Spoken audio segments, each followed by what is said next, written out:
marami sa aking mga subscribers na naawa sa Brave 18 Marines at nagtatanong sa akin kung paano sila makapagpadala ng financial na tulong.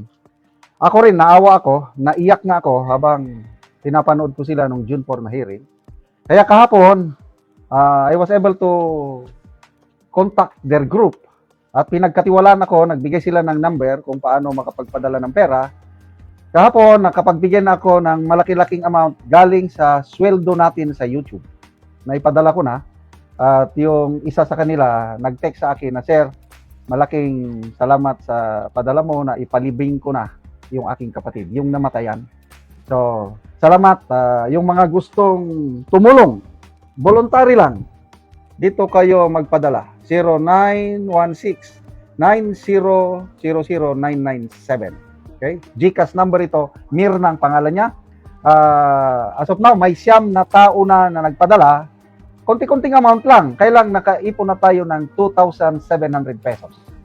Ang maipon sa inyong padala, at the end of the month, yung sweldo rin natin sa YouTube, nag-set na aside na ko ng percentage. Every month, end of the month, magpapadala tayo ng financial tulong sa Brave 18 Marines. Laban natin lahat ito. Okay, magandang umaga mga kaibigan. Ang pag-usapan natin ngayon ay itong post ni Attorney Levito Baligod. Isinare niya ang Bilyonaryo News Channel na post. Nandito yung pahayag ng isang Marine, si Benny Bolontati. Sabi ni Benny, "Maraming nanliligaw sa amin. Nililigawan po kami na hindi na kami magsalita para manahimik na lang po. Si dating General Nick Torre po." Yun. Siniwalat. Parang, I don't know how, opinion ko lang ito, how it works. Parang tinatakot sila na wag na kayong magsalita. Dahil delikado kayo kung magsalita. Parang ganon. Kaya dito, sinabi rin ni Attorney Baligod sa kanyang post, isang dating Marine, si Gary Alejano, Magdalo member ito, naging party list representative. Nag-share din siya ng medyo pananakot na text laban sa Brave Marines na delikado kayo dyan. May consequences, may risgo yung gagawin nyo. So, ayan, dating Marines, Gary Alejano, I don't know how true itong sinasabi ng isang ex-Marine na pati si General Torre is kumausap din sa kanila, pinipigilan na huwag kayong magsalita. Ganun ba yun? O ito, post ng Metro Standard. Binanggit din dito. Self-proclaimed ex-Marine Benny Bolontati has implicated former General Nicolas Torre III in a cover-up tied to the 537 million flood control scandal. Bolontati revealed that after whistleblower Orly Gutesa exposed the anomalies, Torre tried to silence them.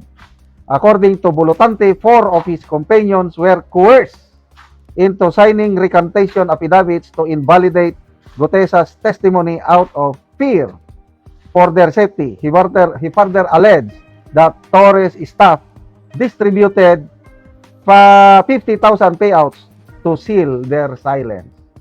Wag na kayong magsalita ha. So, 50,000. So, 4 ang pumirma. According to this Brave Marine. So, I don't know kung how true is this. Tignan natin ang mga comments. Nag-comment. Kap Kabisay, patay kang Kapring Torre. RR Duba, baka may kingkong na makulong, hindi mahiya ang ipakain sa pamilya, kwarta ng taong bayan. Meli Titos, kaya kilala ko ito. Nahanapan niya pala ng heartbeat sa maleta, hawak niya ang beat Torre. Bogs Nalumin, tama, sabi ng asawa mo, paldo naman. Chad Valera, hindi nakontento sa Paris, gusto pa bulalo. Paldo? Dexter Ferrer de la Cruz, kala ata maisahan ang Marines. Yes, itong mga rin, sanay ito sa danger. Hindi mo madala yan sa takot-takot. Once na they have that full conviction na isiwalat, no amount of takot. Na-touch nga ako sa sabi ng isa sa Blue Ribbon hearing, dadalhin namin ito sa libingan. Hindi kami atras. Kaya pasalamat tayo sa mga brave Marines na ito at kailangan natin suportahan in terms of prayer and financial support. Salamat mga kaibigan sa inyong pagsubaybay sa channel na ito. Nakakatulong kayo ng malaki sa tribong Kalandig ng Bukidnon dahil ang sweldo natin sa channel is pantulong po sa tribo. Namimigay tayo ng libreng yero at pako para makapagpatayo sila ng mas maayos na tirahan. Panoorin ninyo ang video na ito. Karon mo na ni ang mga hero nga ipanghatag sa mga tao. So, ang uban dagan-dagan gyud ani ang mga balo nga matagaan o gero. Balo. So, dagan gyud ni sila 20 ka pami. O mo na ni sila ang matagaan. Mo na ni sila ang matagaan mga tigulang na gyud.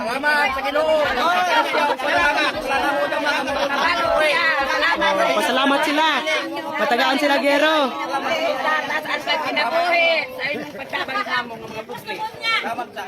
Pila imong edad nanay? 82 ka na. Oh, So karon pa ka nakatilaw og tabang sa yero. karon pa yun.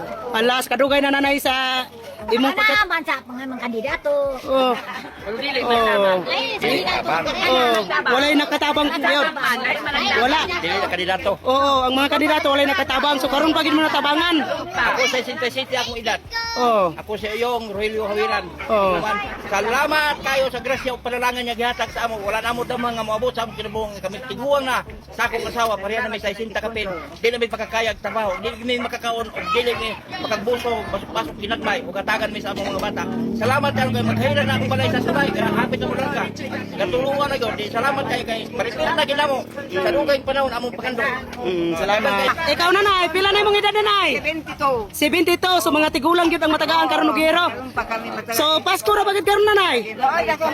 Oh, makarepair mo sinang balay. Sponsor, nga nama balang nga mo sa tagaan siya ang baskong panglawas niya hangtod nga hangtod. Kailak bagid si nanay. Salamat kay nag-anti ka na nag-abang ka mo. Nagkailak si nanay sa kalipay.